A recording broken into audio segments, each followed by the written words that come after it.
Recording start हो गई है। अच्छा, so before starting the lecture मैं यहाँ पे कुछ बेसिक टर्म्स एंड कॉन्सेप्ट्स मैंने ये स्लाइड रखी हुई है ताकि हम जब आगे ये वर्ड्स यूज करेंगे तो हमें पता हो कि हम क्या यूज कर रहे हैं, ठीक है। First of all it's the patriarchy. ये टर्म हम बहुत ज्यादा यूज करेंगे इसमें। Anyone knows what patriarchy is? Male dominating. Male dominant society. हाँ बिल्कुल यही है, ठीक है। एक सोसाइटी में जब हमारे पास, जैसे फॉर एग्जांपल फैमिली को लें, जब head of the family male होता है, ठीक है, तो सारी अथॉरिटी उसके पास होती है, सारी पावर उसके पास होती है, ठीक है। लाइकवाइज जब एक सोसाइटी में सारी डोमिनेंस एक पर्टिकुलर उसकी तरफ, जेंडर की तरफ चले जाए, अगर वो मेल्स में जाए तो वो पेट्रियार्की होगी, ठीक है। A system of society in which main hold the powers and women are largely excluded from it. एक जो होता है पावरफुल पोजीशन पे होता है, दूसरा जो होता है तो वो सबमिसिव होता है, ठीक है, वो उससे लोअर पोजीशन में होता है, ठीक है। एक हाकिम होता है, एक महकूम होता है, तो वो पेट्रियार्कल सिस्टम हो जाता है। ये सोसाइटी के कॉन्टेक्स्ट में भी यूज होता है और ये हमारे पास जो पॉलिटिकल स्फीयर है उसमें भी पेट्रियार्की का कॉन्सेप्ट यूज होता है, ठीक है। दूसरा हमारे पास है मेट्रियार्की, which is the exact opposite of patriarchy. Matriarchy is a system of society in which women hold the powers and men are largely excluded from it. ठीक है। इसमें does anybody know कि इस वक्त मेट्रियार्की का सिस्टम एग्जिस्ट करता है या नहीं करता?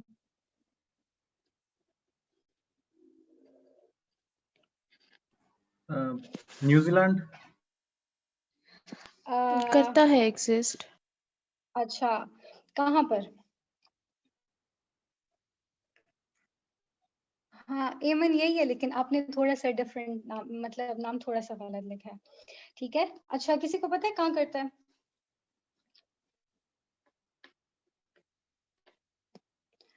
अच्छा, चाइना में एक ट्राइब है, उसको कहते हैं मोजू, ठीक है, वहां पे ये एग्जिस्ट करता है, ठीक है, MOSOU। ये दुनिया में वाहिद सोसाइटी है जहां पे हमारे पास मेट्रियार्की एग्जिस्ट करती है, ठीक है। अच्छा, फिर है सेक्स और जेंडर। तो can anybody differentiate between these two terms?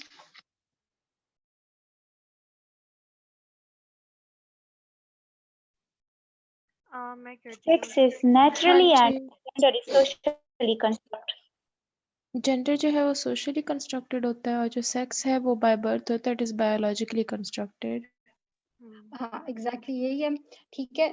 Normally जब हम ये वर्ड्स यूज करते हैं ना, जब हम ये जेंडर स्टडीज हमने नहीं पढ़ा होता, तो हमें लगता है कि सेक्स और जेंडर जो है वो सेम है, ठीक है। अगर आप इसको गूगल पे सर्च भी करें तो इसके जो सेक्स को अगर आप सर्च करेंगे तो जेंडर आएगा सिमिलर उसमें, ठीक है, कि उसका सिनोनिम है, और जेंडर के साथ सेक्स आएगा, ठीक है।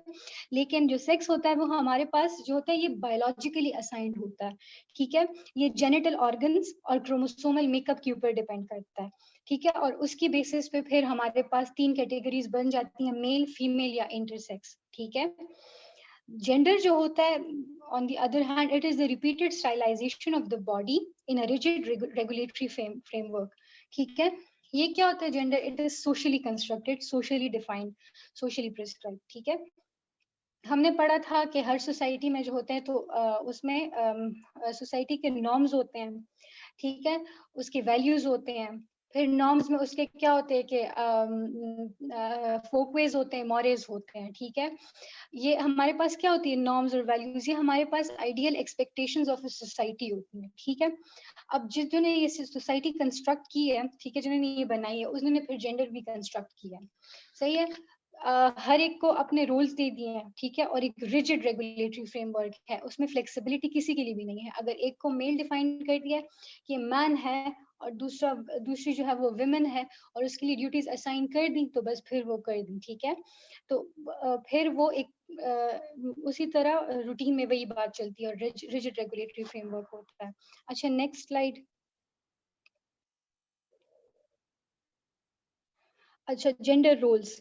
Gender roles are behaviors and attitudes that are generally considered acceptable, appropriate, or desirable for people based on their biological sex. They are prescribed by the society, varying from culture to culture, society to society. ठीक है। As the name, ये gender roles क्या होते हैं? ये वो roles होते हैं, ठीक है, वो राइट्स और ड्यूटीज का एक कॉम्बिनेशन होता है। वो रोल है जो कि सोसाइटी किसी भी बंदे को असाइन करती है based on the their biological sex, ठीक है, उनका क्रोमोसोमल मेकअप जो है। हमारे पास क्या है, XX क्रोमोसोम जो है वो फीमेल है, XY क्रोमोसोम जो है तो वो मेल का है, ठीक है। तो मैन और वुमेन को बायोलॉजी में हम कहते हैं it's a male and female, और जेंडर में हम कहते हैं मैन और वुमन, ठीक है।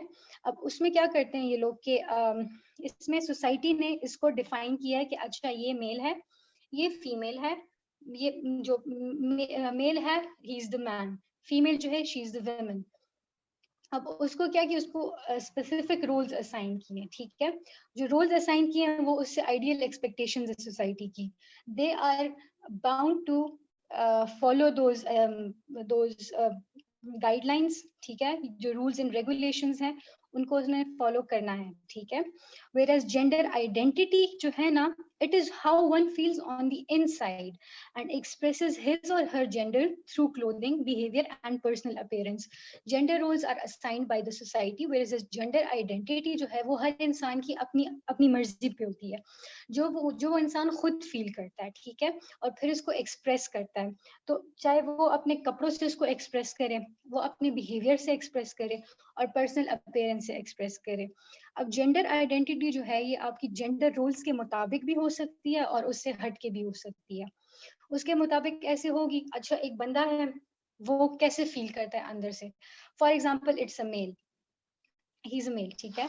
अब क्या होगा, वो अगर हमारे पास जेंडर रोल उसको असाइन हुआ है he is a man, right, तो वो अगर अंदर से भी वो यही फील करे कि अच्छा I should conform to this society, और उसी जो सोसाइटी के वो वेज हैं उसी को फॉलो कर रहा होता है, ठीक है, और उसी तरह अपने आप को एक्सप्रेस भी कर रहा होता है। जो उसके लिए कपड़े, ड्रेस कोड जो उसके लिए डिसाइड हुआ हुआ है, ठीक है, उसके लिए जो सर्टेन कैरेक्टर्स हैं कि इसके अकॉर्डिंग उसने चलना है, ठीक है, ये कैरेक्टर्स उसमें होने चाहिए, आइडियल कैरेक्टर्स, तो वो उसको फॉलो कर रहा है। लेकिन ऑन दी अदर हैंड हमारे पास एक ऐसा बंदा भी हो सकता है जिसको हम क्वियर कहते हैं, QUEER, ठीक है। वो क्या होते हैं कि वो हमारे जो जेंडर असाइन रोल्स है ना उसको फॉलो नहीं करते, ठीक है। इसमें हमारे पास क्वियर कम्युनिटी आ जाती है, आपके पास जो ट्रांसजेंडर्स हैं, ठीक है, या ख्वाजा सरा जो हैं जो मेकअप करते हैं, ठीक है, हमें लगता है कि हाँ ही इज अ मेल, लेकिन वो मेकअप करता है और वो हमसे डिफरेंट है इस चीज में, ठीक है, हमें वो अजीबो गरीब लगते हैं। क्वियर का मतलब ही अजीबो गरीब है, ठीक है। तो वो अंदर से वैसा फील कर रहे हैं, ठीक है, और फिर इसको अपनी क्लोथिंग के थ्रू, अपनी अपने बिहेवियर के थ्रू, अपने पर्सनल अपीयरेंस के थ्रू वो उसको एक्सप्रेस कर रहे हैं, ठीक है। तो this is gender identity. Are you all getting my point?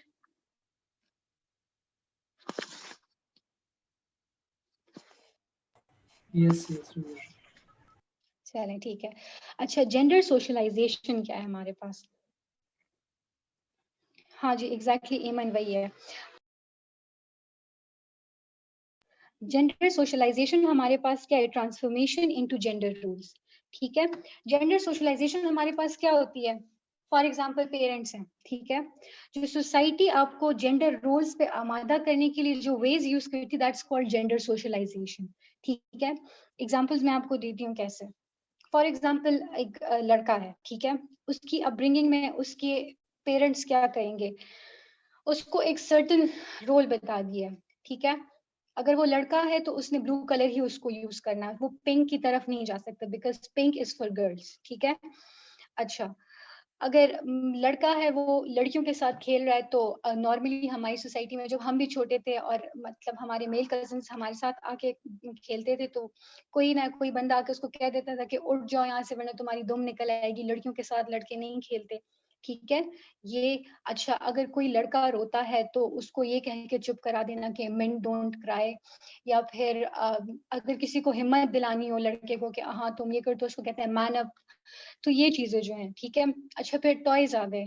अब लड़कों को जो है तो बचपन से ही, ठीक है, अगर एक बच्चे की फर्स्ट बर्थडे, ठीक है, उसका फर्स्ट बर्थडे और आप उसको जा, अगर कोई बेबी बॉय है तो आप लोगों ने जाके मतलब आप उसके लिए गिफ्ट खरीद रहे हैं, तो नेचुरली क्योंकि हमारी सोसाइटी में सोशल कंस्ट्रक्शन ऐसी है कि हम जाके उसके लिए कोई ऐसी चीज खरीदेंगे जो लड़कों वाली हो। फॉर एग्जाम्पल उसके लिए गाड़ियां खरीद लेंगे छोटी, ठीक है, अगर कोई लड़की हो तो हम उसके लिए जाके कोई ऐसे स्टफ टॉयज ले लेंगे, या फिर हम उसके लिए ऐसे वो कोई ऐसे बार्बी ले लेंगे, या इस तरह की चीजें ले लेंगे, ठीक है। क्यों? क्योंकि ये हमारे पास सोशली कंस्ट्रक्टेड चीजें हैं। इसी को जेंडर सोशलाइजेशन कहते हैं, कि आपने सोसाइटी में वो चीजें इंट्रोड्यूस, वो ट्रांसफॉर्मेशन जो है आपकी जेंडर रोल्स तक, वो सारे वेज जो है वो आपके पास जेंडर सोशलाइजेशन है, ठीक है। जी मेरा एक छोटा सा क्वेश्चन है, does ji ji ji gender socialization help you to identify, gender identification में help करता है? जेंडर सोशलाइजेशन क्या ये जेंडर आइडेंटिटी में हेल्प करता है? एग्जैक्टली आपकी नहीं, जेंडर आइडेंटिटी में हेल्प नहीं करता। जेंडर आइडेंटिटी तो आपकी अपनी अपनी फीलिंग है, what you feel from the inside.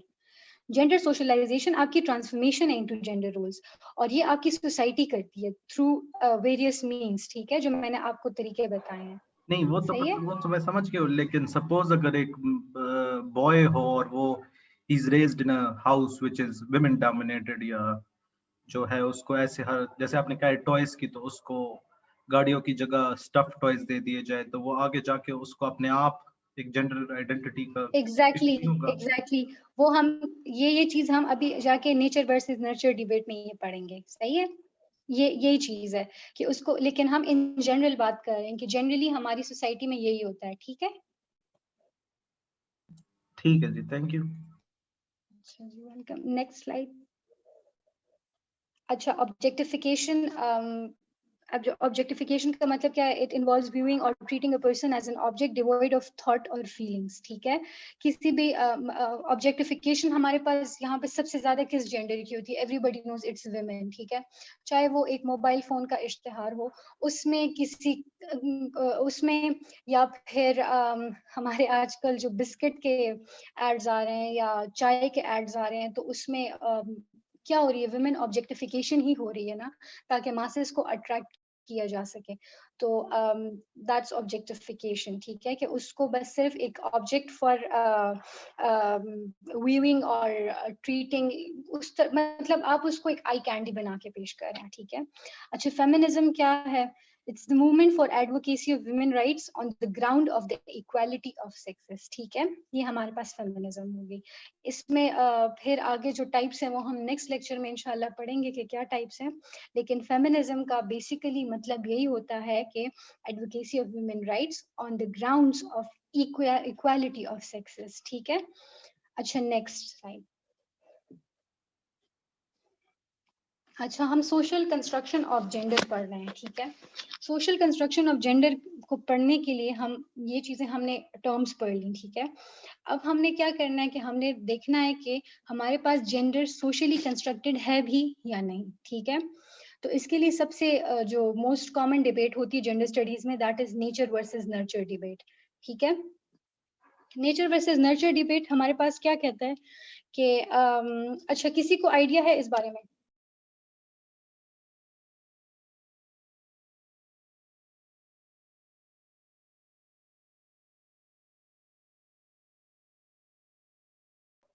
जी, अच्छा, नेचर में हम ये कहते हैं कि फॉर एग्जांपल मतलब इंसान जो है वो किस तरीके से, फॉर एग्जांपल अभी जो उन्होंने कहा था कि जैसे अगर वो एक मेल है लेकिन वो एक वुमेन डोमिनेटेड हाउस में पल रहा है, तो उसमें बहुत ज़्यादा ऐसी चीज़ें होंगी जो दूसरे, मतलब अगर वो मेल डोमिनेटेड हाउस में हो तो उसमें डिफरेंट होंगी। ये है मेल मतलब नेचर वर्सेस नर्चर, कि मतलब आप एक डिफरेंट सी एक बेसिक चीज़ों के साथ जो है आप पैदा होते हो, लेकिन फिर वो जो हैं वो डिफरेंट तरीके से लोगों में चेंज हो जाती हैं, क्योंकि आपकी जो एनवायरनमेंट होती है और जिस तरीके के माहौल में आप बड़े होते हो वो बहुत ज़्यादा आपके ऊपर मैटर करती है। आई थिंक ये है। हाँ जी, बिल्कुल यही है। अच्छा, nature versus nurture, as the name indicates, nature जो है वो आपको कुदरत के बारे में बता रहा होता है, ठीक है। नेचर आपको बता रहा है कि जो सेक्स का हमने पढ़ा था, सेक्स का पार्ट, और जो नर्चर जो है वो आपको बता रहा है अपब्रिंगिंग, यानी सोसाइटी का पार्ट, यानी जेंडर जो है हमारे पास, ठीक है। अब नेचर वर्सेस नर्चर डिबेट हमारे पास क्या है? It involves the extent to which particular aspects of behavior are product of either inherited और एक्वायर्ड इन्फ्लुएंसेस, ठीक है। या तो एक जेनेटिकली उसने एक चीज इनहेरिट की हुई है, ठीक है, या उसने सोसाइटी से एक हमारे पास होता है इनेट, एक होता है एक्वायर्ड। इनेट हमारे पास सबने, ये आई थिंक सबने बायोलॉजी में पढ़ा होगा। इनेट वो हमारे पास होते हैं जो इंट्रिंसिक कैरेक्टर्स होते हैं, जो हमारे अंदर होते हैं, ठीक है। एक्वायर्ड वो होते हैं जो हम बाहर से उसको ऑब्जर्व करके हम उसको अडॉप्ट करते हैं, ठीक है। तो इनहेरिटेड यानी जो जेनेटिक पार्ट है वो हमारे पास नेचर में आ जाएगा, और एक्वायर्ड या लर्न पार्ट जो है वो हमारे पास नर्चर में आ जाएगा, ठीक है। तो नेचर वर्सेस नर्चर डिबेट में हम बेसिकली इस पे बात करते हैं कि क्या हमारे पास जो जो बिहेवियर है एक बंदे का, वो हमारे पास उसका सेक्स डिटरमिन करता है, या उसकी जो वो है उसका जो जेंडर है वो डिफाइन करता है, ठीक है। सो नेचर का पार्ट हमारे पास क्या है? Nature is what we think of as prewiring and is influenced by genetic inheritance and other biological factors. Studies show that we inherit genes that are related to certain personality traits, ठीक है। अब हमने पढ़ा sex के बारे में, तो what is sex?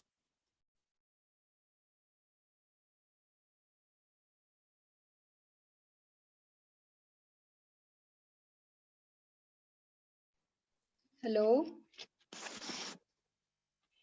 it defines whether a person is a male or a female. हाँ, बायोलॉजिकली असाइंड है, ठीक है। मतलब अब अगर हम दो इस एक्स, जी हाँ जी जी ठीक है, यही है। अच्छा, अब हम ये कह रहे हैं ना कि हमारे पास बायोलॉजिकली असाइंड है, ठीक है। तो मेल नेचर और हमें, फीमेल या थर्ड हाँ जेंडर जी, भी इसमें आ सकता है। हाँ इंटरसेक्स, ठीक है। अच्छा, सबसे पहले बात हमारे पास ये है ना कि अगर हम नेचर की साइड पे बात करें, ठीक है, वी कैन नॉट डिनाई कि हाँ नेचर का इसमें रोल होता है, ठीक है। मेल हैज सेपरेट जेनिटल्स और उसके क्रोमोसोम्स, ठीक है, जो कि उसको डिफाइन करते हैं कि he is a male, whereas a female has her specific genitals और specific chromosomal makeup जो उसको डिफाइन करते हैं कि okay she is a female, ठीक है। वो होता है, ठीक है। उसके अलावा क्या होते हैं कि सर्टेन ऐसे जीन्स भी होते हैं जो कि उसमें जेनेटिक मेकअप डिफरेंट होता है उनका, ठीक है। तो वो उनमें कैरेक्टर्स ऐसे होते हैं जो डिफरेंशिएटिंग कैरेक्टर्स उनमें होते हैं, ठीक है। अच्छा, इससे हम इनकार नहीं कर रहे, नेचर का डेफिनेटली रोल होता है, ठीक है। फॉर एग्जाम्पल मैं आपको बताती हूँ कि क्या है। अच्छा, विमेन जो होती है ना नॉर्मली, ठीक है, मतलब मोस्टली वो जो होती हैं तो उनमें वो बहुत जल्दी, उनमें एंजाइटी बहुत जल्दी उन पे आती है, ठीक है, वो बहुत जल्दी घबरा जाती हैं, उनके नर्व्स इतने स्ट्रांग नहीं होते, ठीक है। It's because it's in their genetic makeup, whereas men on the other hand they have very strong nerves, ठीक है। तो वो ये उनके जेनेटिक मेकअप में है, ठीक है। लेकिन फिर ऐसी भी विमेन एग्जिस्ट करती हैं जिनका हमारे पास जो बहुत स्ट्रांग होती है, उनकी नर्व्स बहुत स्ट्रांग होती हैं, और फिर ऐसे मेल भी हैं जो कि नहीं होते, जो कि बहुत जल्दी एंशियस हो जाते हैं, ठीक है। तो एक्सेप्शंस एग्जिस्ट, लेकिन ये जनरल कैरेक्टर्स उनके सेम होते हैं, ठीक है। इसके अलावा हमारे पास क्या आ सकता है? अच्छा हाँ, क्रोमोसोमल डिफरेंस, मेल में XY है और फीमेल में XX है, ठीक है। हम उसको डिनाई नहीं कर रहे कि हाँ इसमें ये नहीं है ये, या जो है तो क्रोमोसोमल मेकअप उसको डिफाइन नहीं कर रहा, नहीं, डेफिनेटली वो उसको डिफाइन कर रहा है। एक बंदा जो है तो अगर मेल है तो उसके जो फीमेल है तो उसके बाल लंबे होंगे, ठीक है, उसके फेमिनिन कैरेक्टर्स होंगे और इस फीचर्स होंगे इस तरह के, ठीक है। अच्छा, उसमें फेमिनिनिटी होगी, जबकि मेल है उसमें जो है तो मैस्कुलिनिटी होगी, ठीक है। अब क्या है? अच्छा, फॉर एग्जांपल ये चीजें हमारे पास हो गई, ये बायोलॉजिकली हमारे पास है, ठीक है। इसको जो है तो कोई भी डिनाई नहीं करता। लेकिन दूसरी साइड पे हमारे पास जो नर्चर की डिबेट है, 7 स्लाइड चेंज कर दें प्लीज। जो नर्चर है वो हमारे पास क्या कहते हैं? Generally taken as the influence of external factors after conception, for example the product of exposure, life experiences and learning on the individual, ठीक है। अच्छा, इसमें क्या होता है? अब हम कह रहे हैं कि बायोलॉजिकल फैक्टर्स एग्जिस्ट करते हैं, ठीक है, हम उसको डिनाई नहीं कर रहे, लेकिन हम इसको भी डिनाई नहीं कर सकते कि अगर एक बच्चा पैदा होता है या एक बच्ची पैदा होती है तो उन दोनों उनको कुछ नहीं पता होता, ठीक है। द बेबी नोज नथिंग कि वो क्या है क्या नहीं है, उससे आइडियल एक्सपेक्टेशंस क्या है सोसाइटी की, उसको और या उसको कौन से जेंडर रोल्स उसने अडॉप्ट करने हैं और किस तरह उसने अडॉप्ट करने हैं, ठीक है। लेकिन थ्रू सोशल लर्निंग क्या होता है कि सोशल लर्निंग वो क्या होता है कि जब वो जैसे जैसे बड़ा होता जाता है वो अपनी इन्वायरमेंट से सीखता है, फिर उसके ऊपर जिस बिहेवियर की रीइंफोर्समेंट होती है उससे सीखता है, ठीक है, अपनी सराउंडिंग से सीखता है और फिर वो उस चीज को फॉलो करने लग जाता है। उस अगर एक बच्चा पैदा होता है उसको नहीं पता होता कि अच्छा ही इज अ मेल तो उसको इस सर्टेन वे में एक्ट करना चाहिए, और ही इज और शी इज अ फीमेल तो उसको इस वे में एक्ट करना चाहिए। लेकिन जैसे जैसे वो बड़ा होता जाता है तो हम जो कह रहे हैं जेंडर सोशलाइजेशन जब हम करवाते हैं तो जेंडर सोशलाइजेशन से उसको पता चलता है कि अच्छा मुझे मुझे ये काम करने हैं। हम कह रहे हैं ना बच्चों को, अगर एक लड़का है उसको हम पहले से ही बता देते हैं कि ब्लू, ठीक है, ब्लू लड़कों का कलर है, उसको हम टॉयज ऐसे दे देते हैं, उसको हम ऐसे करते हैं कि आप उसको हम कहते हैं कि आपके पास सारी पावर है, अथॉरिटी है, ठीक है, ये तो लड़का है, ये तो कर सकता है, ठीक है। ऑन द अदर हैंड आप लड़की के साथ ऐसा कर रहे हैं कि उसको पिंक कलर दे रहे हैं, पिंक कलर के टॉयज दे रहे हैं और ऐसे लड़कियों वाले टॉयज दे रहे हैं, तो आप पहले से मतलब वो होते हैं ना वो किचन के जो वो छोटे छोटे बर्तन होते हैं, ठीक है, मोस्टली लड़कियां बचपन में वही छोटे छोटे बर्तन बना रही होती हैं मिट्टी के, या फिर वो गुड़ियों से खेल रही होती हैं। वेरी फ्यू ऑफ देम जो होती हैं वो गाड़ियों से खेल रही होती है या उससे, और फिर उसके ऊपर भी उसको मतलब डांटा जाता है या फिर उसको पॉइंट आउट किया जाता है और कि ये एक डिफरेंट काम कर रही है, सही है, तो दैट्स नर्चर। अच्छा, नर्चर की जो हमने डिबेट है इसमें हम दो एग्जांपल से हम इसको वो करेंगे, ठीक है, कि नर्चर का क्या इम्पैक्ट होता है उसके ऊपर। ये लॉरेंस का एक्सपेरिमेंट जो मेरे क्रिमिनोलॉजी के क्लास में थे, लॉरेंस का एक्सपेरिमेंट आप में से किसी को याद है कि क्या था?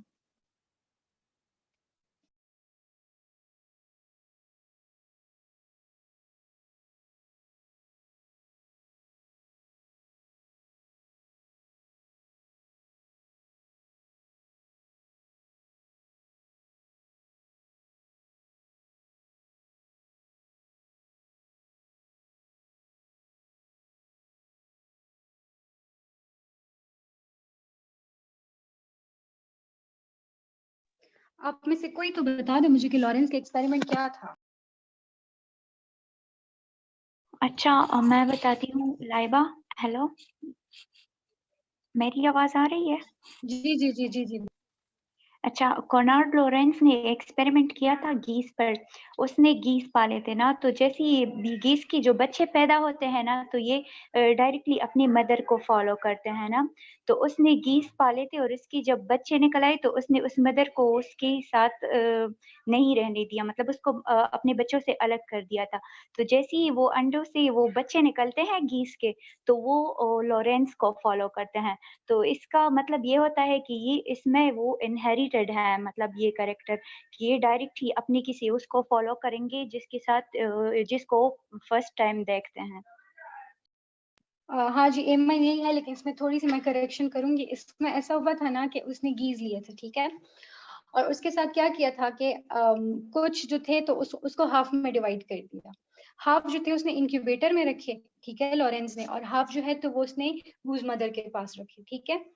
अब क्या हुआ कि उसके बाद जो लॉरेंस मेड श्योर कि जब वो एग्स हैच हो तो वो पहला जब जिस बंदे को देखें तो वो लॉरेंस हो, ठीक है, जो इंक्यूबेटर में थे। तो इंक्यूबेटर वाले एग्स जब हैच होना शुरू हुए तो उन्होंने सबसे पहले लॉरेंस को देखा, ठीक है, और जो दूसरे थे तो दूसरे एग्स जब हैच हुए तो वो तो गूज मदर के पास थे, ठीक है, तो उन्होंने सबसे पहले गूज मदर को देखा, ठीक है। जब उन्होंने उसको देखा ना, वो उसके पीछे जो है तो वो चलने लगे, ठीक है। अच्छा, जब वो थोड़े से चलने के काबिल हुए तो जो इंक्यूबेटर में थे जिन्होंने पहले लॉरेंस को देखा था वो लॉरेंस के पीछे जाने लगे जहां लॉरेंस जाता था, और जो दूसरे थे वो गूज मदर के पीछे जाने लगे, ठीक है। अच्छा, फिर लॉरेंस ने क्या किया कि उसने क्या किया, सबको इकट्ठा किया और एक बॉक्स उनके ऊपर रख दिया, ठीक है। जब वो सारे मिंगल हो गए तो फिर से बॉक्स उठाया और एक साइड पे गूज मदर गई, दूसरी साइड पे लॉरेंस गया। फिर से उसी तरह वो डिवाइड हुए। जिन्होंने सबसे पहले लॉरेंस को देखा था वो लॉरेंस के पीछे जाने लगे, जिन्होंने गूज मदर को देखा था वो गूज मदर के पीछे जाने लगे। इससे फिर लॉरेंस ने ये कंक्लूड किया कि हम सोशल लर्निंग से सीखते हैं, ठीक है। उसने पहली जो चीज देखी उसने उसी को फॉलो किया, हालांकि अगर वो देखते तो उनका जेनेटिक मेकअप गूज मदर की तरह था, लेकिन उन्होंने देखा क्या था, ऑब्जर्व किसको किया था, लॉरेंस को किया था। तो वो लॉरेंस के पीछे जाने लगे, जबकि वो जो दूसरे थे उन्होंने अपनी मदर को देखा था तो वो उसके पीछे जाने लगे। तो जेनेटिक्स का अगर इतना रोल होता तो वो सारे उसके पीछे जाने लगते, गूज मदर के पीछे। लेकिन उन्होंने देखा, ऑब्जर्व किया, तो फिर जो आधे थे वो लॉरेंस के पीछे जाने लगे और आधे जो है वो गूज मदर की तरफ जाने लगे। इसकी समझ आ गई इस एक्सपेरिमेंट की?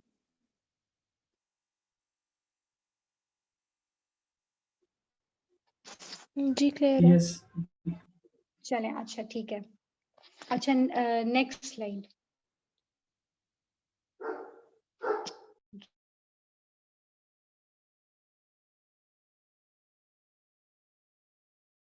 अच्छा, इससे फिर हम क्या डिराइव करते हैं कि सोसाइटी और कल्चर जो है वो हमारे पास जेंडर रोल्स को क्रिएट करता है, ठीक है।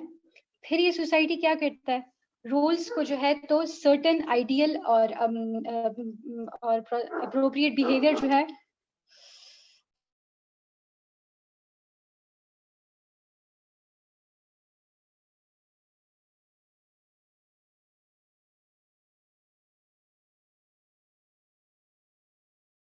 I am so sorry.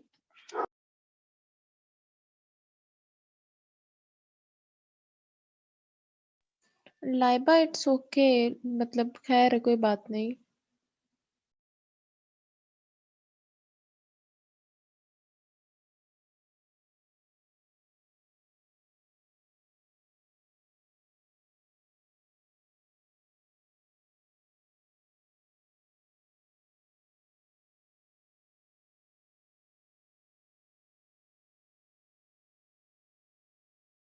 I am so sorry, आज बहुत डिस्टरबेंस है और ये इसकी अभी आज हमने डिवॉर्मिंग कराई थी तो ये बहुत ज़्यादा कोई हाइपर हुआ है। अच्छा, तो इससे हमने कंक्लूड ये किया कि हमारे पास सोसाइटी और कल्चर जो है वो जेंडर रोल्स क्रिएट करता है, फिर उसके ऊपर जो है आइडियल और अप्रोप्रिएट बिहेवियर प्रिस्क्राइब करता है उसको, ठीक है, कि उसने ये चीज़ें फॉलो करनी है, ठीक है। अब ये क्या करते हैं कि philosophers, sociologists argue that the differences in behavior of men and women are entirely social conventions, and biological factors also play some part, लेकिन हमारे पास जो social factors हैं वो ज्यादा dominate करते हैं उसको, ठीक है। यहाँ तक की समझ आ गई है? जी क्लियर है। अच्छा, नेक्स्ट स्लाइड।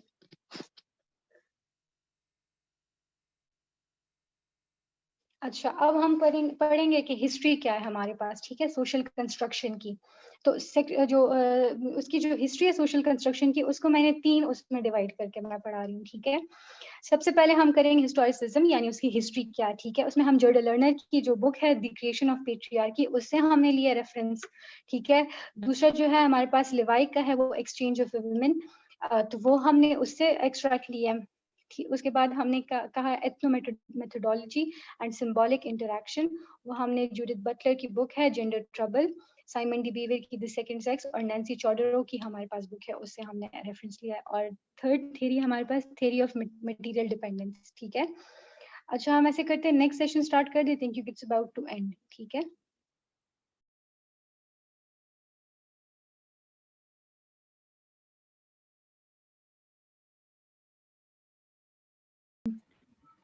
अच्छा, रिकॉर्डिंग भी स्टार्ट कर दी है, हाँ चलो ठीक है, नेक्स्ट स्लाइड। अच्छा, हिस्टोरिसिज्म में हम पढ़ेंगे कि it assigns major significance to specific historical events in the development of certain systems, ठीक है। अब हम शुरू से देखेंगे कि हमारे पास सोशल कंस्ट्रक्शन कैसे शुरू हुई जेंडर की, ठीक है। तो सबसे पहले जर्डल लर्नर की बुक है द क्रिएशन ऑफ पेट्रियार्की, ठीक है। ये सारे रेफरेंसेस जो हैं मैंने लिए हैं 50 की कॉन्सेप्ट्स ऑफ जेंडर स्टडीज के जो एक बुक है उससे मैंने लिया है, वो मैं शेयर कर दूंगी, ठीक है, साथ में। अच्छा, जर्डल लर्नर क्या कहती है कि system of male dominance was created at specific time in the history out of many complex processes involving many factors including demographics, ecological, cultural and historical factors, ठीक है। अब इस सब को हम आगे पढ़ेंगे, ठीक है। नेक्स्ट स्लाइड लें। अच्छा, सबसे पहले हमारे पास क्या हुआ था कि हंटर सोसाइटीज होती थी हमारे पास, ठीक है। लोग मेनली शिकार के ऊपर डिपेंडेंट थे, ठीक है। वो क्या हुआ, वहां पे अर्ली डिविजन ऑफ लेबर हो गई, ठीक है।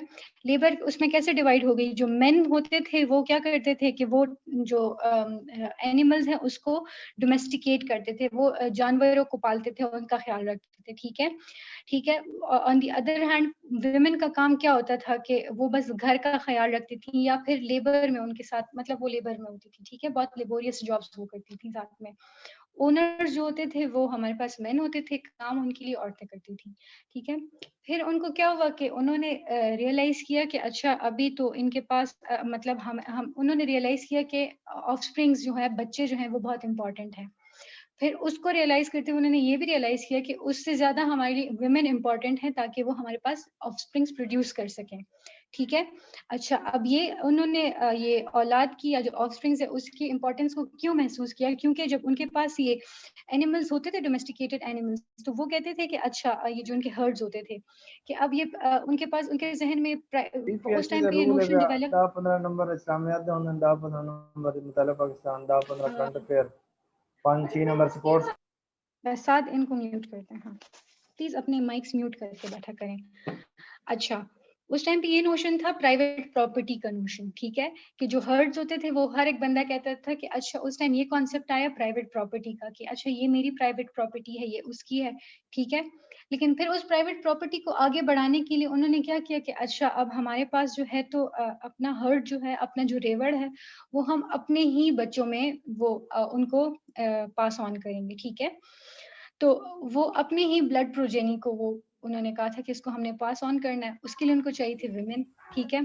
अब since the women were the source of their offsprings, तो उन्होंने उस टाइम पे क्या किया कि उन्होंने कहा, उन्होंने चैस्टिटी जो है ऑफ वुमेन उसको डिफाइन किया और उसको इन्फोर्स किया, ठीक है, कि एक औरत की पाकबाजी को उन्होंने इन्फोर्स किया और emphasised on virginity of women. इसके पीछे कॉन्सेप्ट क्या था वर्जिनिटी का, कि अगर उन्होंने एक पैरामीटर रख दिया एक वुमेन की चैस्टिटी का।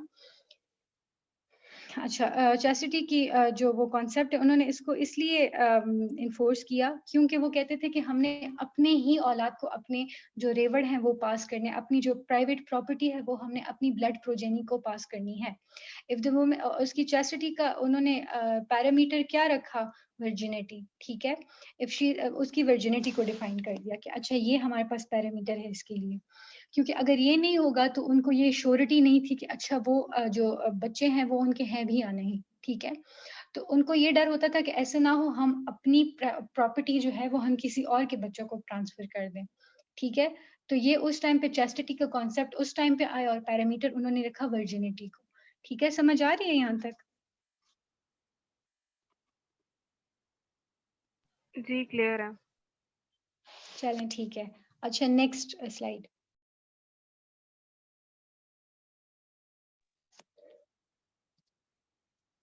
अच्छा, फिर लिवाई ने क्या कहा एक्सचेंज ऑफ वुमेन में। अब ये तो हो गया ना कि उन्होंने उनको इस टाइम तक जो था तो चीजें फिर भी ठीक है, बस चैस्टिटी के लिए उन्होंने पैरामीटर रखा वर्जिनिटी को, ठीक है। उसके बाद क्या हुआ, लिवाई ने कहा कि women started being treated as a commodity, ठीक है। बस वो उसको एक पोजीशन की तरह कि अच्छा हाँ बस ठीक है, ये हमारे पास जैसे और चीजें हैं तो एक ये चीज भी हमारे पास आ गई, ठीक है। और marriage alliances between tribes, forcing women to participate in festivals and enforce prostitution and slavery, ठीक है। उसमें क्या होने लग गया कि अब जो औरतें होती थी उसको माले गनीमत की तरह समझा गया, ठीक है। अगर कोई किसी ट्राइब के दरमियान कोई मुआहदा होना आता था, ठीक है, कोई उनके अपने इंटरेस्ट के लिए उन्होंने कोई चीज करनी होती थी तो वो विमेन को जो है तो उनको यूज कर देते थे, यानी मैरिज के थ्रू उनमें अलायंसेस हो जाते थे, ठीक है। ये जो पुराने जमाने में आप लोग अभी जो पीरियड मूवीज और ड्रामास देखते हैं, ठीक,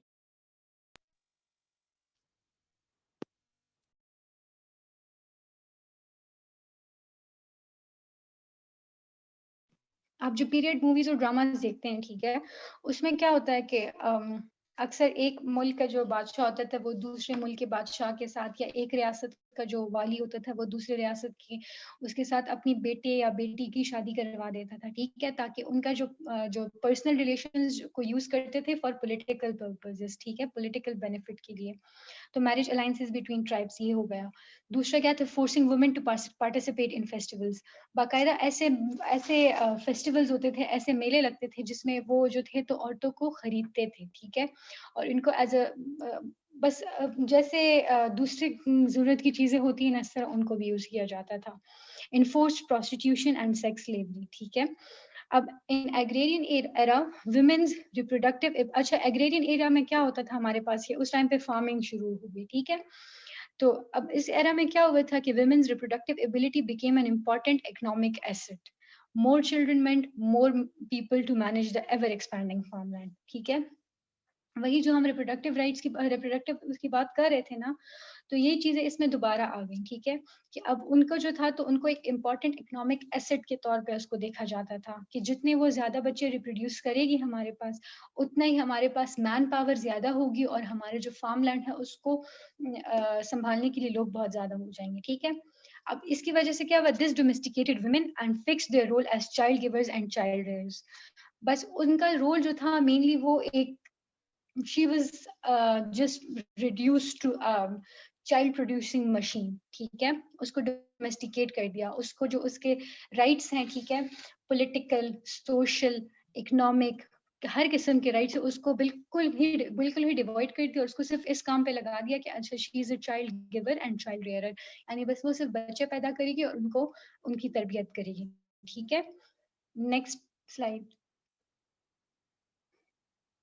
ये हम आपको समझ लग रही है कि हम किस तरह जा रहे हैं, मतलब हम देख रहे हैं कि सोशल कंस्ट्रक्शन कैसे शुरू हुआ था, आप लोग कनेक्ट कर रहे हैं उसको? जी अच्छा ठीक है।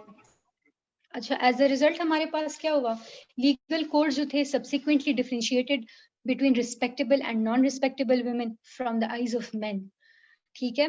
उनके जो लीगल कोड्स थे ना वो भी जो थे तो मेन डिफाइन करना शुरू हो गए, क्योंकि वुमेन को तो उन्होंने ऑलरेडी डोमेस्टिकेट कर दिया, ठीक है। बाकी पावरफुल पोजीशंस पे कौन आ गए, मेन आ गए, ठीक है। और उन्होंने क्या कर दिया कि उन्होंने रिस्पेक्टेबल और नॉन रिस्पेक्टेबल वुमेन की कैटेगरीज बना दी। जैसे हमने चेस्टिटी वाले पॉइंट की बताया था ना, वही चीजें इसमें आ गई। उन्होंने जेंडर रोल्स असाइन कर दिए, ठीक है। अब वुमेन के लिए उन्होंने certain set of rules and regulations बना दिए कि अच्छा अगर इस पैरामीटर पे ये पूरी ना उतरी तो she is a non respectable women, अगर इस पे उतरी ठीक है तो she is a respectable women, ठीक है। सर्टेन रूल्स एंड रेगुलेशंस उसके लिए बना दिए। Male historians, emperors, scribes, and scholars have created most of the belief systems, legal codes, political systems, stories, and heroes. ठीक है। अब जो जो ये पावरफुल पोजीशंस थी, जो पावरफुल डिपार्टमेंट्स थे, बिलीफ सिस्टम जो उनका था, उनके लीगल कोड्स थे, उनके पॉलिटिकल सिस्टम्स थे, उनके वो जो फोक टेल्स और हीरोज थे वो भी मेल ही थे, ठीक है। जो उनकी स्टोरीज में जो उनकी स्टोरीज होती थी वो मेल ग्लोरिफिकेशन पे बेस्ड थी, ठीक है। ये सारे जब ये इन सब पोजीशन में मेल थे, जब सब कुछ वही लिख रहे थे, सब कुछ वही कानून लिख भी रहे थे, बना भी रहे थे और उसको इन्फोर्स भी कर रहे थे, पॉलिटिक्स में वो थे, इकोनॉमिक राइट्स उनके पास थे, तो इस सब में जो था तो ऑब्वियसली फिर चलनी तो उन्हीं की थी, ठीक है। उनकी मर्जी, वो जिसको जो कहना चाहें तो कह दें, जिसकी लाठी उसकी भैंस वाली बात थी, ठीक है। इससे क्या हुआ, जेंडर रोल जो थे वो फिक्सेट हो गए, ठीक है। स्लोली एंड ग्रेजुअली वो फिक्सेट होते गए और पेट्रियार्की जो थी वो डीपली रूटेड, डीपली इनग्रेव्ड हो गई हमारी सोशल फैब्रिक में, ठीक है। उस टाइम से ये हमारे पास पेट्रियार्की जो है वो सिस्टम में आई है, ठीक है। तो इससे gender social construction of gender का हमें पता चलता है। अच्छा नेक्स्ट स्लाइड।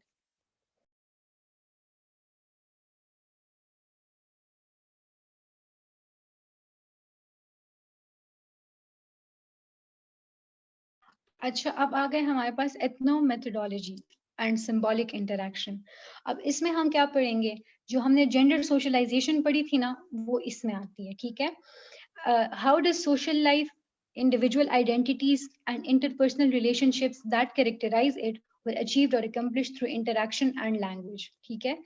अब इसमें एथनो मेथोडोलॉजी और सिंबॉलिक इंटरैक्शन हमारे पास क्या, it is social socialization of gender, ठीक है। तो men and women are assigned their roles in the society और socialization plays the important role, ठीक है, the most important role। अब उसमें ये मैं आपको सारे पॉइंट वाइज बता देती हूँ। सबसे पहले पेरेंटिंग, ठीक है। पेरेंटिंग में हम क्या होता है, उनकी अपब्रिंगिंग कैसे होती है, ठीक है। घर में उनके पेरेंट्स उनको कैसे वो करते हैं, उनके नेम्स ऐसे होते हैं, ठीक है। अब पश्तो में ऐसे ऐसे नाम है लड़कों की, बातूर खान और इस तरह के, वो उसकी ग्लोरीफाई कर रहे होते हैं कि अच्छा हाँ इस तरह का नाम आ रहा है, ठीक है। तो ये चीज हो गई। दूसरा टॉयज, ठीक है, वो भी मैंने आपको एक्सप्लेन कर दिया। लेबल्स जो ये हमारे पास होते हैं कि man up and main don't cry, stop acting like a girl, तो ये चीजें जो होती हैं ना, ये लेबल्स हो जाते हैं। हमने लेबलिंग थियरी के बारे में पढ़ा था ना कि हम किसी को बार बार कोई चीज कहते हैं तो फिर वो उसको एक्सेप्ट भी कर लेता है। तो ये लेबल्स जो होते हैं ये सोशली हमारे सोशल फैब्रिक में इतने इंग्रेव्ड हैं कि हमें पता भी नहीं चलता और हम वो चीज कर रहे होते हैं। फॉर एग्जाम्पल हम किसी बच्चे के पास बैठे हो तो हम कहते हैं खदात से कि अच्छा ये तुम क्या कर रहे हो, ये तो अच्छा ये तो तुम गुड़ियों के साथ खेल रहे हो, ये तो लड़कियों का काम है, अच्छा तुम रो क्यों रहे हो, लड़के तो नहीं रोते लड़कियां रोती हैं, इस तरह, ठीक है। तो वो इतने कॉमन चीजें बन गई हैं, हमने उसको इतना नॉर्मलाइज कर लिया कि हमें वो ऑड नहीं लगता, ठीक है। लेकिन ये इसी की वजह से हम ये यही कॉजेज होते हैं जो हमारे पास सोशल कंस्ट्रक्शन करती है जेंडर की। अच्छा फिर स्कूलिंग, ठीक है, करिकुलम उनका ऐसे होता है, जो हम कह रहे हैं ना कि स्टोरीज उनकी होती है इस तरह की, तो वो चीजें जब मेल डोमिनेटेड सोसाइटी ने लिखी थी तो वो यहीं पे भी वो डोमिनेट होते हैं इसमें भी। स्पोर्ट्स उनके ऐसे होते हैं कि लड़कियों के लिए अलग स्पोर्ट्स हैं, लड़कों के लिए अलग स्पोर्ट्स हैं, ठीक है। और एक्टिविटीज, अच्छा फॉर एग्जाम्पल आप जो है तो लड़कियां जो है उनको नॉर्मली पिकनिक पे जाना अलाउड नहीं होता if it's out of city, और लड़कों को अलाउ होता है। हाँ देयर आर एक्सेप्शंस कि लड़कों को भी नहीं होता और लड़कियों को भी नहीं होता, या लड़कियों को होता है लड़कों को नहीं होता, लेकिन वो एक्सेप्शंस होती हैं, ठीक है। लेकिन नॉर्मली हमारे पास ये चीज होती है। पीयर ग्रुप्स होते हैं, ठीक है, उनका प्रेशर होता है टू कन्फर्म, ये क्रिमिनोलॉजी में भी मैंने आपको बताया था, द मेल फिनोमेना, कि उसको क्या होता है कि उसको ये सब कह रहे होते हैं, उसके पीयर ग्रुप्स में जो होते हैं, जो उसके फ्रेंड्स होते हैं, जो उसके सराउंडिंग लोग होते हैं, वो उसको यही कह रहे होते हैं कि अच्छा यू आर अ मेल, तो तुम खैर है, तुम ये कर सकते हो। जो घर में अम्मी होती है, तो अगर लड़का थक हार के घर से घर आ रहा हो तो अम्मी जो होती है, अगर वो स्कूल से आ रहा है तो अम्मी बहन को कहती है जल्दी से इसके लिए खाना लगाओ, ये करूँ, मेरा बेटा थक के आया हुआ है, इस तरह की बातें, ठीक है। तो ये जो बातें होती हैं ये वो होता है, ये हमारे पास सोशल कंस्ट्रक्शन में एक ये होता है, ठीक है। दूसरा पीयर ग्रुप्स में होता है कि अगर लड़के जो होते हैं वो हर चीज में ये कहते हैं कि हाँ हम तो ये कर सकते हैं, इट्स नॉर्मल फॉर अस, ठीक है। ये उसके पीयर ग्रुप्स का प्रेशर होता है। अच्छा अगर कोई बंदा उससे हट के कोई बात कर रहा हो ना, इफ somebody shows emotions, ठीक है, if somebody cries, तो उसको उस लड़के को जो है तो बाकी उसके फ्रेंड्स ही वो कर रहे होते हैं, ठीक है, कि नहीं तुम नहीं रो सकते और लड़के तो नहीं रोते और तुम तो लड़के हो ही नहीं, उसके अलग अलग बातें वो उसके लिए बनाते हैं। और इसी तरह अगर कोई फॉर एग्जांपल कोई शौहर है वो अपनी बीवी का ख्याल रख रहा है और उसके दोस्तों को पता चल जाए कि ये उसके साथ या बर्तन धो रहा है या उसके साथ कोई हेल्प कर रहा है, तो फिर वो जाके उसको कहते हैं कि हाँ ये तो बीवी का गुलाम है, और इस तरह के यही जो नोशंस होते हैं, यही जो हम लेबल्स देते हैं ना, ये पीयर ग्रुप्स का जो प्रेशर होता है वो उसमें हो जाता है, ठीक है। फिर मीडिया पोर्ट्रेयल्स जो है, हमारे पास हीरोज जो हैं, पॉलिटिशियंस हैं, आइडियल जेंडर रोल्स हमने बनाए हुए हैं, ठीक है। तो वो हीरोज होते हैं, अगर आपने जितनी मूवीज देखी होंगी उसमें से बिल्कुल कुछ ही मूवीज ऐसी होंगी जिसमें किसी फीमेल कैरेक्टर को उसको जो है lead role, ideal lead role उसको दिया गया हो।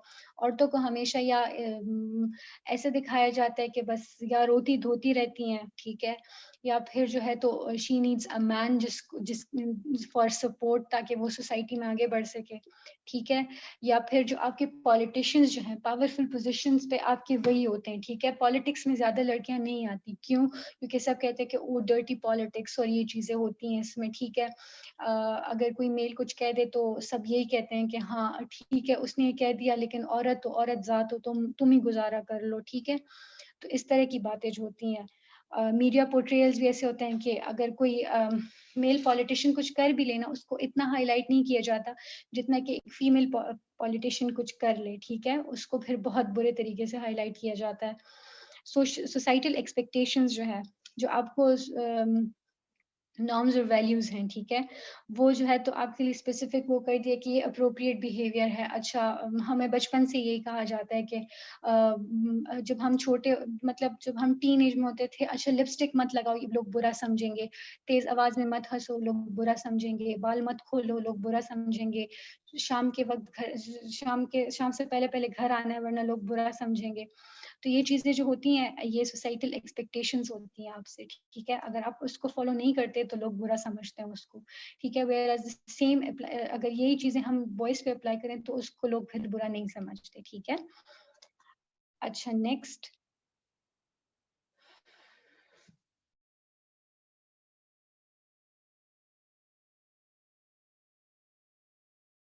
ये जूडिथ बटलर का एक कोट है। अच्छा मैं आपको ये बता दूं, जेंडर स्टडीज में आप जितने कोटेशंस लिख सके ना तो बेस्ट है, ठीक है। ये हमें हमारे टीचर ने बताया था, और मैंने हर चीज के साथ कोटेशंस इसलिए डाली हैं ताकि आप उसमें ऐड करें। ये आपके पेपर को it makes your paper stand out, ठीक है, तो ये जरूर ऐड किया करें। अच्छा, जूडिथ बटलर ने क्या कहा था अपनी बुक में कि nobody is born one gender और the other, we act, we walk, speak and talk in ways that consolidate an impression of being a man or woman, ठीक है। यानी वो ये कहती है कि हमारे पास जेंडर जो है वो हमारे पास नेचुरली नहीं होता, वो नर्चर के थ्रू आता है, ठीक है। It is a socially constructed, gender is a socially constructed phenomena, ठीक है। अच्छा, फिर हमारे पास आ जाती है Simon de beaver. Simon de beaver की जो बुक है द सेकंड सेक्स, ये हम फर्स्ट वेव ऑफ फेमिनिज्म में भी पढ़ेंगे।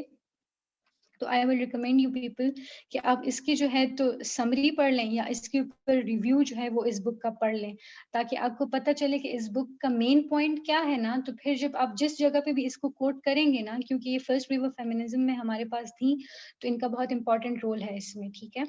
तो आप उसको कोट कर सकते हैं हर जगह पे। अच्छा, साइमन डी बीवर क्या कहती है कि civilization as a whole produces women, ठीक है। Men define themselves with respect to characteristics of power, ठीक है। वो उनके क्या characteristics होते हैं? Strong होते हैं, influential leaders होते हैं, authoritative होते हैं। ये वो अपने आप को खुद define कर रहे होते हैं, ठीक है। Superior qualities अपने आप को दे रहे होते हैं। Whereas women defined in opposition to these traits are frail, fragile, submissive, ठीक है। उनको inferior qualities दे रहे होते हैं। तो सोशल इंस्टीट्यूशंस क्या करते हैं फिर इसमें? एक तो ये हो गए, ठीक है, कि रोल्स असाइन हो गए। फिर सोशल इंस्टीट्यूशंस आपकी रीइंफोर्समेंट करते हैं दीज बिहेवियर्स एंड एक्सपेक्टेशंस, ठीक है। आपके सोशल इंस्टीट्यूशंस कौन कौन से हैं? Does anybody have an idea कि सोशल इंस्टीट्यूशंस क्या होते हैं? फैमिली हो गया, वो प्राइमरी होती है। सेकेंडरी में आपके पास स्कूल आ जाता है, कॉलेजेस आ जाते हैं। इसके अलावा जो आपकी जो फ्रेंड सर्कल होता है वो आपका सेकेंडरी इंस्टीट्यूशन होता है। एग्जैक्टली यही चीजें हैं, ठीक है। उन एरियाज में जहाँ पे आप लोग सब कंबाइन हो रहे होते हैं, ठीक है, जहाँ पे आपकी लोगों के साथ इंटरेक्शन आ रही होती है और वहां से आप कुछ लर्न कर रहे होते हैं, ठीक है, तो वो आपकी सोशल इंस्टीट्यूशंस होती हैं। तो हमने क्रिमिनोलॉजी में भी पढ़ा था, और अब भी मैं बता रही हूँ, सोशल इंस्टीट्यूशंस जितनी स्ट्रांग होंगी ना हमारे पास, तो मॉरल ग्राउंड्स पे हमारे पास सोसाइटी उतनी ही होगी, ठीक है। तो अब सोशल इंस्टीट्यूशंस वो क्या करते हैं, जो वो रीइंफोर्स करते हैं तो वो सोसाइटी में हमारे पास रिफ्लेक्ट होता है, ठीक है। अगर वो वीक होंगी तो उनकी वीकनेस, उनकी शॉर्ट कमिंग्स के तौर पे हमारे सामने रिफ्लेक्ट होंगी सोसाइटी में, और अगर वो स्ट्रांग होंगी तो उनकी जो स्ट्रेंथ है, जो उनके एफर्ट्स है, वो हमारे पास उस तरह से उस सोसाइटी से रिफ्लेक्ट होंगे इन अ वेरी पॉजिटिव वे। तो जो सोशल इंस्टीट्यूशंस क्या करती हैं, वो हमारे पास उन्हीं behaviours, according to Simone de Beauvoir, वही बिहेवियर्स और वही एक्सपेक्टेशंस जो होती हैं सोसाइटी की, उनको ही रीइंफोर्स कर रही होती हैं, ठीक है। बच्चों के जहन में बचपन से ही वही बात डाल रहे होते हैं ताकि उनकी नर्चर जो है according to the gender assign roles की, सोसाइटी असाइन जेंडर रोल्स के मुताबिक हो जाए, ठीक है। साइमन डी बीवर का एक कोट है, one is not born but rather becomes a woman, ठीक है। अगर आप लोग नेचर वर्सेस नर्चर डिबेट पे क्वेश्चन आए ना, तो ये दोनों कोट्स आप उसमें लिख सकते हैं, ठीक है। ये उसी को सपोर्ट कर रहे हैं। ये जो हमने जितना कुछ पढ़ा है ना, सोशल कंस्ट्रक्शन ऑफ जेंडर, ये आप सारा कुछ उठा के नेचर वर्सेस नर्चर डिबेट में लिख सकते हैं, क्योंकि वो क्वेश्चन हर पेपर में आया हुआ है, ठीक है। अच्छा, नेक्स्ट स्लाइड। अच्छा, नैन्सी चौड्रो की हमारे पास बुक है द रिप्रोडक्शन ऑफ मदरिंग। उसमें वो क्या कहती है कि differentiated experiences in infancy Orient girls and boys towards different development paths, ठीक है। जब वो बच्चे होते हैं ना, उसी टाइम पे उनके डिफरेंशिएटेड एक्सपीरियंसेस के, बच्चों बॉयज के साथ दूसरे तरह का वो बर्ताव होता है और गर्ल्स के साथ दूसरी तरह का बर्ताव होता है, ठीक है। तो उनके दोनों के एक्सपीरियंसेस डिफरेंट होते हैं, ठीक है। और वो इन्फेंसी से उनके ऊपर आ रहे होते हैं, तो वो क्या करते हैं कि उनके इन फ्यूचर जो उनके डेवलपमेंट पाथ, जो उनका पाथ होता है, जो सोसाइटी चाहती है कि वो उसको अडॉप्ट करें, तो वो उसकी तरफ उसकी डेवलपमेंट हो रही होती है, ठीक है। इसमें वही सोशलाइजेशन, जेंडर सोशलाइजेशन की बात आ जाती है जाती है कि उनको उस तरह से उनके सामने वही आइडियल्स पेश किए जाते हैं जो कि सोसाइटी ने उस जेंडर के लिए रखे होते हैं, ठीक है। तो boys identify with fathers power and girls developing their sense of self relation to mother. अच्छा, आप लोगों ने ये नॉर्मली सोसाइटी में सुना होगा, ठीक है, कि जैसी माँ वैसी बेटी, या माँ जो होती है, बेटी जो होती है वो माँ का परतू होती है, या उस मतलब उसका रिफ्लेक्शन होती है, ठीक है। तो ये चीज जो होती है ये हमारे सोसाइटी में जो ये हमारी कहावतें हैं और ये सारा सोसाइटी में डीपली इंग्रेव्ड बातें हैं, ठीक है। ये बातें जब कोई करता है ना, तो जरूरी तो नहीं है कि हर माँ बेटी एक जैसी हो, ठीक है। हो सकता है मेजॉरिटी केसेस में ऐसा हो, लेकिन ऐसा जरूरी नहीं है कि ऐसा ही हो, ठीक है। कितनी लड़कियां हम देखते हैं कि वो बिल्कुल डिफरेंट होती है अपनी माँ से, ठीक है। तो वो क्या करती हैं कि वो अपने आप को बचपन से उसको ये दिखाया जाता है कि अच्छा तुम अपनी माँ की तरह बनो, और उस बचपन में उसको कहते हैं ये माँ की तरह है बिल्कुल, और देखो ये माँ की तरह अच्छा खाना बनाती है, या फिर ये माँ की तरह खाना बना ही नहीं सकती। तो वो बेचारी सारी जिंदगी उन्हीं एक्सपेक्टेशंस को पूरा करने में आगे चली जाती है, ठीक है। बचपन से उसको इवन नॉट इन, मैं ये सिर्फ अपनी सोसाइटी की बात नहीं कर रही, अगर जापान की तरफ हम देखें वो कितने डेवलप्ड है, लेकिन उसमें क्या होता है कि विमेन जो होती है मोस्टली वो घर में होती हैं, सफाइयाँ कर रही होती हैं, उनका काम जो होता है तो सफाइयाँ करना ही होता है। ये हमारे 9th क्लास में एक बुक था, वो सॉरी एक चैप्टर था बुक में, तो उसमें यही था कि अगर किसी किसी ये कहावत है कि अगर किसी घर की चिमनी भी चमकती हुई नजर आ रही हो तो समझ जाना कि उस घर में एक जापानी औरत रहती है, ठीक है। तो उसको इसी काम पे लगा दिया होता है, ठीक है, और उसका काम यही होता है कि वो हर वक्त जो है तो अपनी फैमिली को लुक आफ्टर करे, which is not a bad thing, लेकिन एंटायरली उसको एक चीज की तरफ लिमिट करना ये सोशली कंस्ट्रक्टेड है, ठीक है। दूसरी तरफ बॉयज जो होते हैं तो उनको ये होता है कि फादर्स पावर, ठीक है, वो हर उस चीज में वो देखते हैं जैसे उनका बाप होता है उसी तरह वो रिएक्ट करते हैं, उसी तरह वो एक्ट और रिएक्ट करते हैं, ठीक है। तो ये हमारे पास नैन्सी चौडरो यही हमें कहती है कि जो डिफरेंशिएटेड एक्सपीरियंस होते हैं ना उनके इन्फेंसी में, तो वही जो होते हैं उनके फ्यूचर में जो वो पाथ चूज करते हैं उसकी तरफ वो डेवलपमेंट होती है उसकी। अच्छा, नेक्स्ट स्लाइड।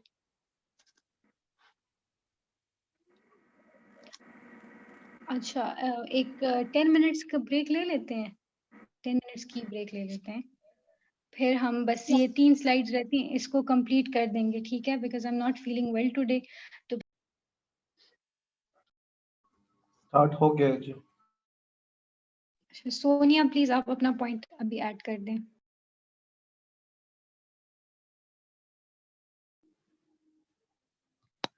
अच्छा, मैं ये कंफर्म करने के लिए मैंने पूछा क्योंकि जो जूडिथ बटलर की जो आपने एग्जांपल दी थी उसके थ्रू मेरे जहन में आया कि एक साइको एनालिसिस्ट है कार्ल जंग्स, उसकी थ्योरी ऑफ अनकॉन्शियसनेस है, जिसमें उन्होंने बताया एक एनिमा एंड एनिमस के बारे में कि एनिमा जो होता है हर एक इंसान में ये दोनों प्रेजेंट होते हैं, चाहे वो मेल हो या फीमेल हो। एनिमा जो होता है वो फेमिनिन होता है और जो एनिमस होता है वो मैस्कुलिन होता है। यूजुअली मेल में भी फीमेल कैरेक्टर्स पाए जाते हैं, लेकिन उसमें डोमिनेटिंग जो होता है वो मैस्कुलिन होता है। इस वजह से उसका जो फेमिनिन कैरेक्टर होता है वो थोड़ा सप्रेसिव होता है, लेकिन प्रेजेंट उन दोनों में होता है। कभी कभार अगर मेल इमोशनल हो जाता है या कुछ उसकी इमोशनल फीलिंग्स हमारे पास सामने आती है, उभर के आती है, तो उस स्टेज पे हम कहते हैं कि इसका एनिमस डोमिनेटिंग हो गया है, एनिमा डोमिनेटिंग हो गए। और क्योंकि एनिमस मैस्कुलिन होता है वो फिर फीमेल में होता है। कभी कभार अगर हम कहते हैं she is such a boyish girl, तो जिसके उसके जो बॉयश कैरेक्टर्स होते हैं वो डोमिनेटिंग होते हैं, तो हम कहते हैं कि इसमें एनिमस डोमिनेटिंग हो गया है। तो उसकी ये थ्योरी ऑफ अनकॉन्शियसनेस थी। तो मैं ये कंफर्म कर रही थी कि ये इधर रिलेटेबल है कि नहीं। और इसमें ये भी है कि फिर पर्सन अपनी सोसाइटी में जो उसके लोगों के साथ वो इंटरेक्ट करता है, देखता है, ऑब्जर्व करता है, उसका इंप्रेशन जो उस पर कैसे पड़ता है, तो उसके थ्रू भी ये एनिमस और एनिमा उनके रिएक्शन में भी खुद को एक्सप्रेस करने की कोशिश करता है वो बंदा। क्योंकि अक्सर बच्चे होते हैं हमारे पास कि वो लड़कियों की तरह हरकतें करते हैं, तो हम ये कहते हैं कि उसका एनिमा जो है वो उस पर डोमिनेट कर रहा है। तो इस तरह की थ्योरी थी, मैं कंफर्म कर रही थी कि ये रिलेटेबल है कि ठीक है, नहीं। ठीक है सोनिया, सही है, हाँ रिलेटेबल है ये डेफिनेटली, क्योंकि आपके नर्चर को जो है तो वो डिफाइन करती है कि सोसाइटी आपके जिस उसको सप्रेस करने की कोशिश करी तो वो ऑब्वियसली सप्रेस ही होगा, वो कैरेक्टर आपका उभर के बाहर नहीं आएगा, ठीक है। अच्छा नेक्स्ट जो लास्ट थ्योरी है हमारे पास, थ्योरी ऑफ मटेरियल डिपेंडेंस। इसमें ये है ना कि हमारे पास मार्क्सिस्ट फेमिनिज्म और हमारे पास रेडिकल फेमिनिज्म जो है तो उसके साथ इसके रूट्स ये शेयर करता है, ठीक है। लेकिन जब ये हम टाइप्स ऑफ फेमिनिज्म में पढ़ेंगे तो फिर आपको इसकी समझ और भी आ जाएगी कि इसके साथ कैसे रिलेट करता है। अच्छा खैर, इस थ्योरी में हमारे पास क्या होता है कि men and women exist in a class-like relationship. Women's selfhood and labor are appropriated for the benefit of men. Due to material dependence of women upon men, men have historically been able to control and dominate women, exclude them from power corridors, and define their role for them in ways that benefited men. Household is the fundamental site for such appropriation, where women do unpaid manual labor and men control capital over them, sorry. अच्छा, सबसे पहले बात, जब हम इससे पहले हमने जितनी थियरीज पढ़ी ना उसमें हमने वही पढ़ा कि आहिस्ता आहिस्ता हमारे पास कैसे पेट्रियार्की हमारे सिस्टम में इनग्रेव होती गई, ठीक है। women were just reduced to a child producing machine, ठीक है। और उसको जो है तो चैटल के तौर पे वो लोग जो थे मेल थे, जो मेन थे, वो उसको ट्रीट करते थे, ठीक है। और उन्होंने क्या किया कि जो वहाँ पे पॉलिटिकल पावर्स हैं वो भी अपने हाथ में ले ली, ठीक है। जो लीगल कोर्ट्स थे वो भी अपने हाथ में ले लिए, ठीक है। जितनी पावरफुल पोजीशंस थी वो अपने हाथ में ले ली, लीडरशिप, वो जो लीडरशिप वाली पोजीशंस थी वो खुद ले ली, और सबमिसिव जो उनके रोल था वो फीमेल को मिल गया, ठीक है। उनके लिए ऐसे ऐसे रूल्स और रेगुलेशंस बना दिए कि उनको रिस्ट्रिक्ट कर दिया, ठीक है। हमने कहा ना कि जेंडर में कि वो हमारे पास स्ट्रिक्ट रेगुलेटरी या rigid regulatory rigid regulatory framework में होता है, उसके लिए रिजिड रेगुलेटरी फ्रेमवर्क जो है तो वो मेल ने बनाया, ठीक है। अब वो जब हुआ तो ऑब्वियसली उसकी वजह से इकोनॉमिक राइट्स से भी, हमने ये भी कहा कि उसको इकोनॉमिक राइट्स भी नहीं दिए गए, ठीक है। तो क्या हुआ कि जो इकोनॉमिक फायदा होता था वो भी मेन को होने लगा, ठीक है। और वुमेन जो थी वो मटेरियल डिपेंडेंस उनकी ज्यादा होती गई, ठीक है।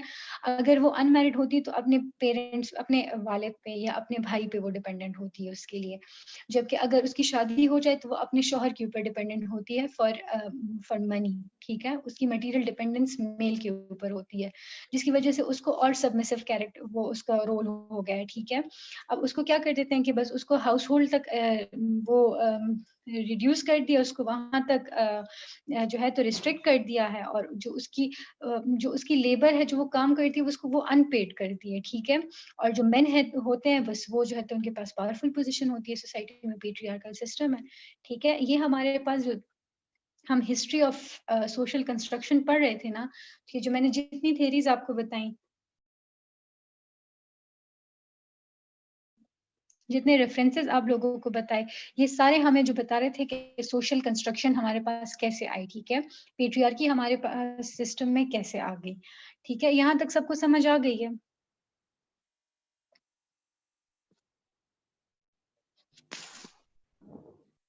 लाइबा को रिपीट करना प्लीज। जी, थ्योरी ऑफ मटेरियल डिपेंडेंस को रिपीट करना। अच्छा, थियरी ऑफ मटेरियल डिपेंडेंस यही है ना, एज द नेम इंडिकेट्स कि मटेरियल डिपेंडेंस क्या होती है कि वो उसके किसी के ऊपर डिपेंड होना, किसी के ऊपर डायरेक्टली जो है तो ऑल एंड ऑल एक ही बंदे के ऊपर आप उसके लिए वो करें कि हाँ मुझे हर चीज उसी बंदे से चाहिए, ठीक है। जब वुमेन को उन्होंने पॉलिटिकल राइट से वो पावर कॉरिडोर से उन्होंने हटा दिया, ठीक है। इकोनॉमी पे मेन का कब्जा आ गया, लीगल कोर्ट्स पे उनका कब्जा आ गया, जो उनकी मर्जी है उन्होंने वो कोड्स बना लिए, ठीक है। और उनकी इन्फोर्समेंट भी की थ्रू सोशल इंस्टीट्यूशंस, ठीक है। अब उन्होंने क्या किया कि जब उनको उनके राइट्स, वुमेन को उनके राइट से ही हटा दिया, ठीक है, उनको सिर्फ डोमेस्टिकेट कर दिया, उनको घरों तक महदूद कर दिया, तो क्या हुआ उसके बदले में कि वो उन पे डिपेंडेंट होती गई, पैसों के लिए, कैपिटल के लिए, हर चीज के लिए उन पे डिपेंडेंट होती गई, ठीक है। जब उन अगर वो अनमैरिड थी तो अपने फादर पे या अपने भाइयों पे डिपेंडेंट होती है, अगर उसकी शादी होती है तो अपने शौहर पे डिपेंडेंट होती है, और उसकी सारी जिंदगी जो है तो बस वो एक घर में बैठे बैठे उस घर को साफ करते और बच्चे पैदा करते ही गुजर जाती है, ठीक है। ये है थ्योरी ऑफ मटेरियल डिपेंडेंस, सही है जी, थैंक यू। वेलकम। अच्छा चले, यहाँ तक हमारे पास इसकी हिस्ट्री पूरी कंप्लीट हो जाती है। अच्छा लास्ट नेक्स्ट स्लाइड प्लीज। अच्छा अब हमने क्या किया कि जो हमारे पास सिंबल्स हैं जेंडर के लिए, अच्छा किसी को आइडिया है कि ये सिंबल्स हम किस बेसिस पे ये सिंबल्स दिए गए हैं?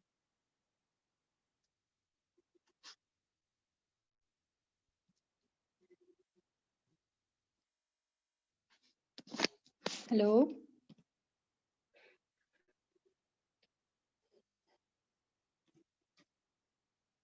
अच्छा ऐसे कर देते हैं ना। अच्छा चलो मैं आपको बता देती हूँ। चलिए नेक्स्ट स्लाइड लगा दें। अब हमारे पास फीमेल की जो है यानी वुमेन के लिए हमारे पास ये सिंबल, ठीक है। इसमें क्या है कि ये हमारे पास सिंबल है वुमेन के लिए। अब ये निकला किस चीज से? ये वीनस जो है ना रोमन गॉडेस है, ठीक है, Roman goddess of love beauty and fertility, ठीक है। ये कैरेक्टर्स जहन में रखें कि Roman goddess of love beauty and fertility, ठीक है। वो वीनस उसकी गॉडेस है, ठीक है, रोमन्स की। और उसका सिंबल जो है तो वो इसको दिया गया है। अब ये सिंबल बेसिकली है क्या चीज? जो रोमन गॉडेस है ना वीनस, उसका जो हैंड मिरर है ये उसको डिपिक्ट कर रहा है, ठीक है। ये जो सिंबल है ये उसके हैंड मिरर को डिपिक्ट कर रहा है। और वीनस जो थी तो वो she is a symbol of goddess of love beauty and fertility. तो जो वुमेन के लिए जो सिंबल भी बनाया गया है ना वो उन्हीं कैरेक्टर्स के मुताबिक है जो मेन ने उसको दिए, ठीक है। जो वही जेंडर रोल्स के मुताबिक है जो उसको असाइन किए, वही आइडियल कैरेक्टर्स हैं जो मेन उनसे एक्सपेक्ट करते हैं, ठीक है। अच्छा जो मेन का है सिंबल हमारे पास, ठीक है, तो वो हमारे पास है रोमन गॉड जो है मार। नेक्स्ट सॉरी नेक्स्ट स्लाइड लगा दें। वो जो है हमारे पास रोमन जो गॉड है वो हमारे पास है अच्छा हसीबा है प्रॉब्लम। अच्छा हमारे पास जो मेन के लिए है ना तो वो हमारे पास है रोमन गॉड है मार्स, ठीक है, उसके लिए। साथ ये स्लाइड चेंज कर दें, ठीक है। अब इसको देखें, ये जो है ना ये उसके ये सर्कल जो है ये डिपिक्ट कर रहा है उसकी शील्ड को, ठीक है। और ये जो एरो बना हुआ है ना ये उसके स्पेयर को वो कर रहा है, डिपिक्ट कर रहा है। और जो मार्स है ना वो रोमन गॉड ऑफ वॉर है, ठीक है। यानी उसको वो जो स्ट्रॉन्ग और लीडरशिप क्वालिटीज वाले और इस तरह की एग्रेसिव चीजों में जो है तो उससे उसको डिपिक्ट कर रहे हैं। तो उनका सिंबल भी इस तरह से बनाया हुआ है, ठीक है। ये जब आप मैस्कुलिनिटी वर्सेस फेमिनिटी वाला टॉपिक करेंगे ना तो उसमें आप ये सिंबल्स की ये जो सारे ये इसके बारे में जो हिस्ट्री सी है या जो ब्रीफ इसकी वो है, ठीक है, ये आप उसमें लिख सकते हैं, ठीक है। अच्छा इसके साथ हमारा आज का लेक्चर कंक्लूड होता है। बस यही था हमारे पास सोशल कंस्ट्रक्शन ऑफ जेंडर में, ठीक है। साथ वो अच्छा राबिहा एरो के बारे में ये है कि देखें ये जो था हमारे पास मेन के लिए जो सिंबल है ये रोमन गॉड जो है मार्स उसका सिंबल है, ठीक है। मार्स जो है तो उसको गॉड ऑफ वॉर भी कहते हैं, ठीक है, he is God of war. तो उसमें वो क्या करते हैं, जो सिंबल था ना इसमें जो सर्कल है वो उसकी शील्ड को डिटेक्ट करता है और जो ये एरो है ये उसके स्पेयर को डिटेक्ट करता है। नेजा नहीं होता चाकू टाइप, उसको डिटेक्ट करता है, ठीक है। चले अच्छा इसके साथ हमारा ये लेक्चर कंक्लूड हो जाता है, सोशल कंस्ट्रक्शन ऑफ जेंडर। जी जी जो नर्चर का सेकंड एक्सपेरिमेंट है वो भी एक्सप्लेन कर दो प्लीज। अच्छा हाँ, बंडूरास बुबुडॉल एक्सपेरिमेंट। हुरिया क्लास में, हुरिया आप जरा बंडूरास बुबुडॉल एक्सपेरिमेंट एक्सप्लेन कर दें। राइट वो उसमें बेसिकली ऐसे था कि कंट्रोल्ड ग्रुप्स बनाए थे बच्चों के। तो वो बंडूरास बुबुडॉल के पास जो है वो एक सॉर्ट ऑफ पंचिंग बैग की तरह से एक चीज़ थी जिसके ऊपर उन्होंने बच्चों के रिएक्शन स्टडी कर रहे थे कि गर्ल्स और बॉयज़ जो है तो डिफरेंटली चीज़ों को किस तरह से परसीव करते हैं और उनको किस तरह से ट्रीट करते हैं। तो उन्होंने पहले क्लोज ग्रुप को एक सर्टेन कंडीशंस दी, उसमें उन्होंने स्टडी किया कि वो किस तरह से ट्रीट करते हैं, ठीक है, गर्ल्स बॉयज़ दोनों। फिर जो है तो दूसरा ग्रुप उन्होंने बनाया जिसमें उन्होंने बॉयज़ को सिर्फ एक कंट्रोल ग्रुप रखा, उसमें उन्होंने स्टडी की है उनके रिएक्शंस टुवर्ड्स दी डॉल। और फिर तीसरा कंट्रोल ग्रुप बनाया। तो basically it's about learning how different genders are perceiving different things and how they are reacting to it. तो basically boys जो है वो आपके पास aggression show कर रहे थे और जो आपके पास गर्ल्स थी, वो टॉयज को थोड़ा सा अच्छे तरीके से ट्रीट कर रही थी। तो बेसिकली सिर्फ ये है, जेंडर्ड सोशलाइजेशन स्टडी करने का एक तरीका है आपके पास। Thank you Huriya. अच्छा, अभी ये 2 लोग क्वेश्चन पूछ रहे हैं। अच्छा, एक हसीब का क्वेश्चन है और एक आयशा कह रही है। आयशा, आप भी अपना क्वेश्चन पूछ रहे हैं, और हसीब आपका क्वेश्चन जो है, तो आप ये कह रहे हैं कि my question is that what I understand from the discussion is that the construction of gender is more dependent on his or her social environment and not on internal biological factors. So can we deduce that if an infant girl is exposed to an environment which has a male majority, she would develop masculine habits? ठीक है। अच्छा, इसका कौन answer करेगा?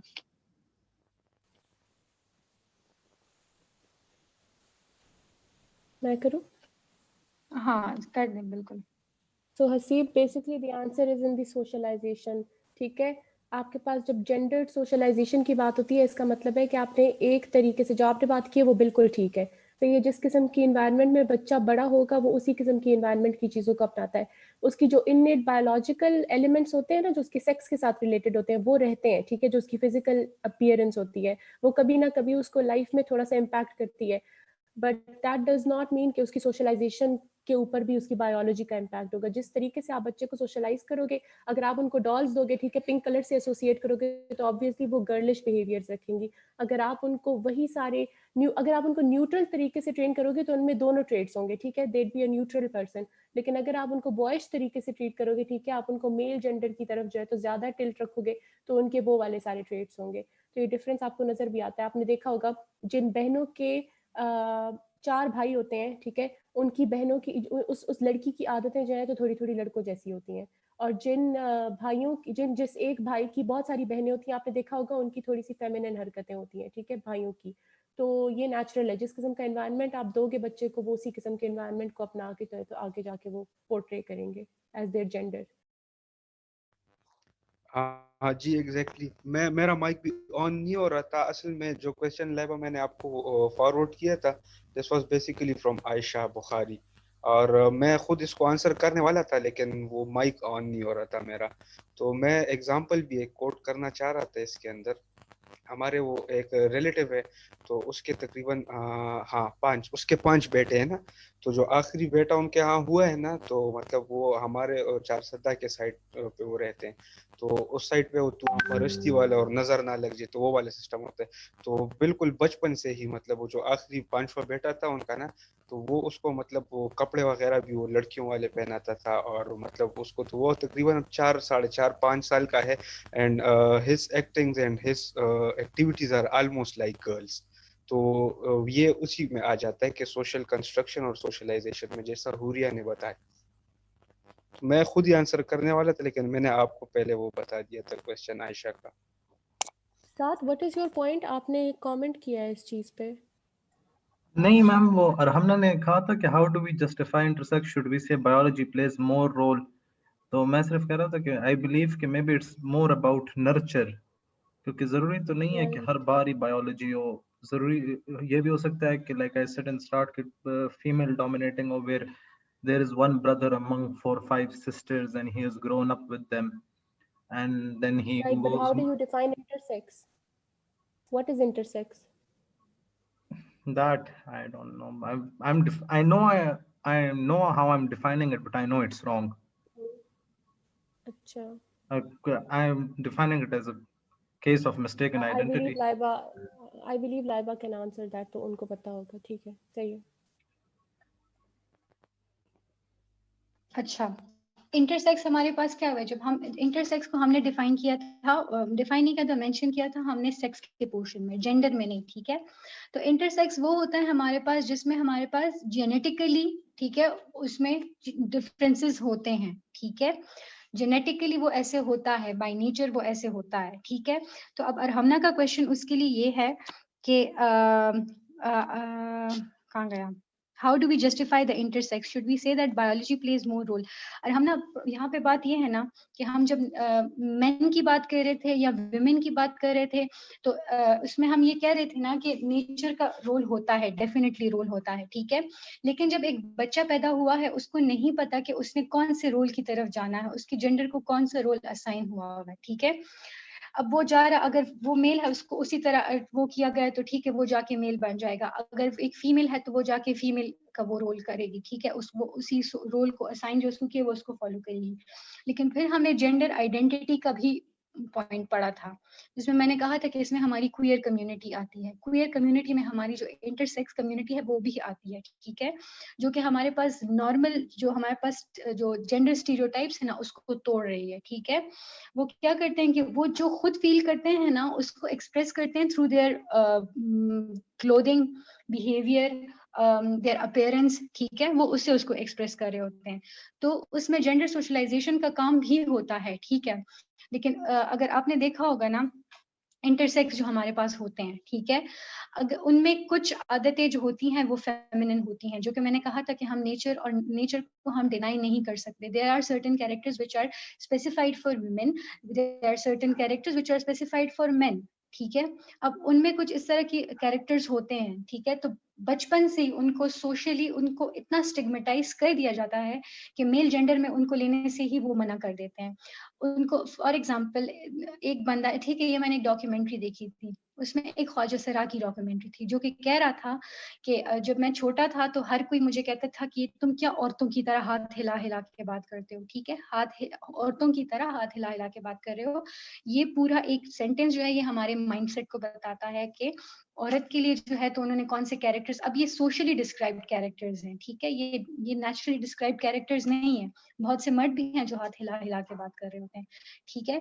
तो इस तरह का, तो उनको सोशली इतना स्टिग्मेटाइज कर देते हैं ना कि वो जो है तो फिर उनको रिफ्यूज मिलती है इन द ऑपोजिट जेंडर, ठीक है। अगर उनको लगता है कि अच्छा वैसे भी ये सब मुझे कह रहे हैं, लेबल कर रहे हैं ना, लेबलिंग थ्योरी की बात है ना, हमें मुझे लेबल कर रहे हैं, तो फिर मैं इस जेंडर को अडॉप्ट कर लेता हूँ जिसमें मैं सेफ हूँ, ठीक है। अगर आपने कभी देखा हो ना तो हम मतलब सब लोग उनको जो है तो एज अ मेल रेफर कर रहे होते हैं, ठीक है, कि ये तो ख्वाजा सरा है, उसको के लिए कोई फीमेल वो यूज नहीं कर रहा होता, ठीक है। पश्तो में भी अगर हम कहें तो हम उसके लिए मेल का वो सेगा इस्तेमाल करते हैं, ठीक है, उस कॉन्टेक्स्ट में हम बात करते हैं, लेकिन वो अपीयरेंस से जो होता है वो फीमेल्स की तरह होता है, ठीक है। तो this is the result of social stigmatization. I hope it helps.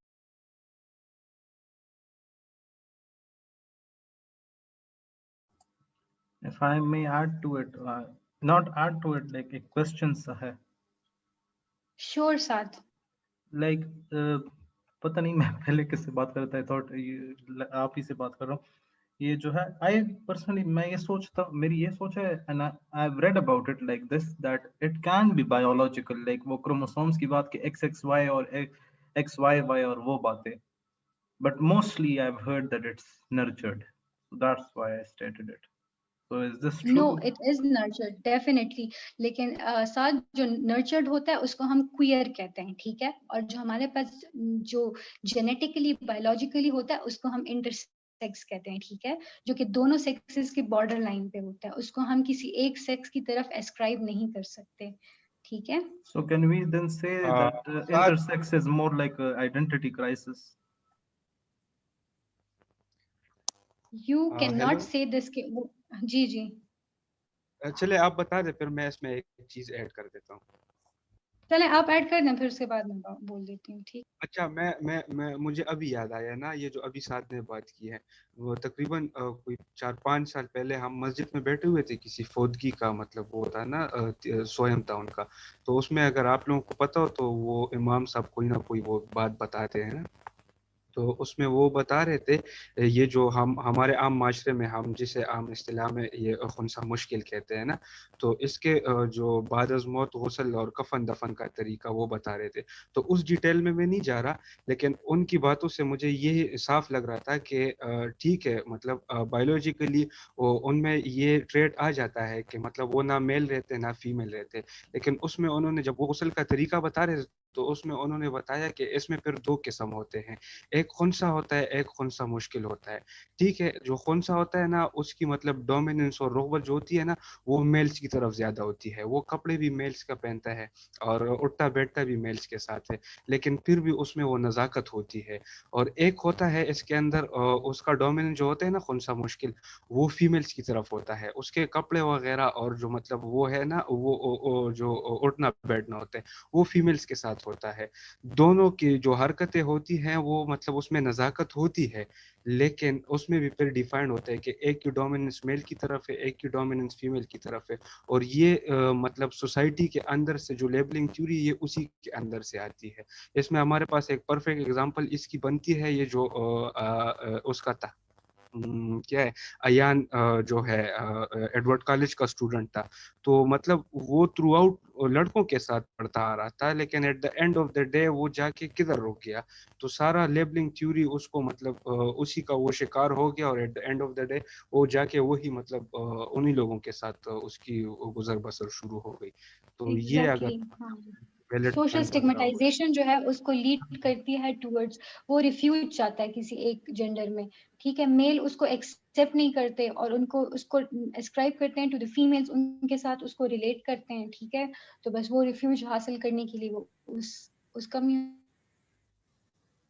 Yes miss x, community में मैं चले जाते हैं, बेगम ठीक है। नवाज़। लेकिन एज सच ये खुद एक कम्युनिटी है, और उनको और अभी पाकिस्तान में जो है तो इस कम्युनिटी को जो है तो वो लोग एम्पावर कर रहे हैं, ठीक है। उनको उनके ड्यू राइट्स मिल रहे हैं। ये क्या मतलब क्या अभी तक ये बॉर्डर लाइन पे थे, ना मर्द में शामिल करें ना औरत में शामिल करें, तो फिर इनका क्या हैसियत है, ठीक है। तो अब उनको जो ये राइट्स उनके मिल रहे हैं ना, लीगल राइट्स और पॉलिटिकल राइट्स, तो इसी वजह से मिले क्योंकि वो उसको एक्नॉलेज कर रहे हैं कि हाँ ये बायोलॉजिकल एक प्रॉब्लम है।